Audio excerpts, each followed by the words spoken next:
તો વાઇબ્રેશન જુઓ તો યાદ જ રાખો બધા આખું એન્જિન વાઇબ્રેટમાં આવે એટલે 3 પિસ્ટન પેલો થાય. રેડી આ બસ કમ્પ્લીટ થાય મતલબ કોનાથી એ પણ ખબર પડે કે કયા નંબરનો ચાલુ અને બંધ એ પણ ખબર પડે કે કયામાં ચાલુ અને કયો બંધ હા ચાલો હવે હા ઓની વૈસ કાંઈ ના આવે હા આ વહી આવે છે. પછી જુઓ હા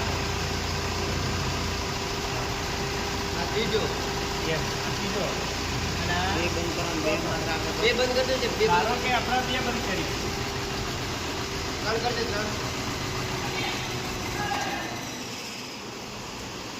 3 રેડી બે બંધ કરે તો એકદમ અલગ અલગ થતું પિસ્ટન બંધ થાય એટલે એન્જિન શું થાય અનબેલેન્સ થાય તો બંને અનબેલેન્સ થાય એટલે આટલું બધું વાઇબ્રેશન મારે રેડી